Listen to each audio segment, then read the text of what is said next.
అదరకొట్టే కారం రంగు రుచి ఆచి కారం పొడి. ఇచ్చిన హామీలు మరచి రిలీజ్ చేసిన ఒక్క డిఏ జీవోతోనూ ప్రభుత్వం గందరగోళం సృష్టించిందని ఉపాధ్యాయ సంఘాలు మండిపడుతున్నాయి.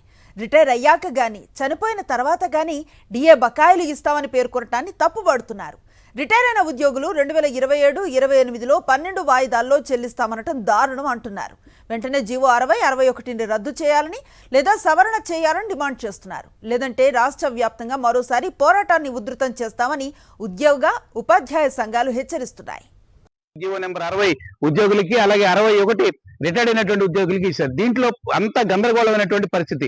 ఈ రోజు బకాయిలకు సంబంధించి మొత్తం కూడా రిటైర్డ్ అయిన తర్వాత లేదా చనిపోయిన తర్వాత చెల్లించాలనేటువంటి పద్ధతిలో జీవోలు ఇవ్వటం అనేటువంటి దాన్ని మేము తీవ్ర స్థాయిలో వ్యతిరేకిస్తా ఉన్నాం. అలాగే 67 జీవోకు సంబంధించి కూడా పెన్షనర్స్ కు సంబంధించి 2027-28 ఆర్థిక సంవత్సరంలో 12 విడతలుగా బకాయిలు చెల్లించే ప్రయత్నం చేస్తామని ఇచ్చేటువంటి ప్రయత్నాన్ని కూడా మేము అంగీకరించాం. అలాగే సిపిఎస్ ఉద్యోగులకు సంబంధించి వెంటనే వాళ్ళకి క్యాష్ ఇచ్చేటువంటి ప్రయత్నం చేయాలి. జీవో నెంబర్ 60, జీవో నెంబర్ 61ని తక్షణం రద్దు చేయాలి లేదా సవరణ చేసి మొత్తం బకాయిని కూడా వెంటనే చెల్లించేటువంటి ప్రయత్నం చేయాలి. ఒకవేళ సవరణ చేయకపోతే పెద్ద ఎత్తున మళ్ళీ రోడ్ల మీదకి రావడం తప్ప వేరే మార్గం ఉద్యోగులకు లేవు.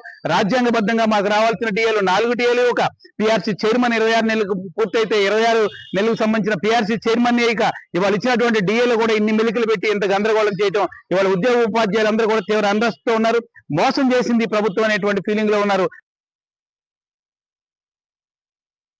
ఆంధ్రప్రదేశ్ ప్రభుత్వం విడుదల చేసిన డిఏ జీవో నెంబర్ 60ని మేము తీవ్రంగా వ్యతిరేకిస్తూ ఖండిస్తున్నాము. సర్వీస్లో ఉన్న ఉద్యోగులకు పాత బకాయిలను వారి రిటైర్మెంట్ తర్వాత చెల్లిస్తామనడం, రిటైర్ అయిన పెన్షనర్లకు డిఆర్ని 2027-28లో 12 వాయిదాల్లో చెల్లిస్తామని అందులో సూచించడాన్ని మేము తీవ్రంగా ఖండిస్తున్నాము. తక్షణమే ప్రభుత్వం తగిన చర్యలు తీసుకుని వాటిని సవరించి సర్వీస్లో ఉన్న ఉద్యోగుల తాలూకా డిఏ ఏరియర్లను వారి పిఎఫ్ ఖాతాలకు వెంటనే చెల్లించాలని, రిటైర్ అయిన ఉద్యోగుల తాలూకా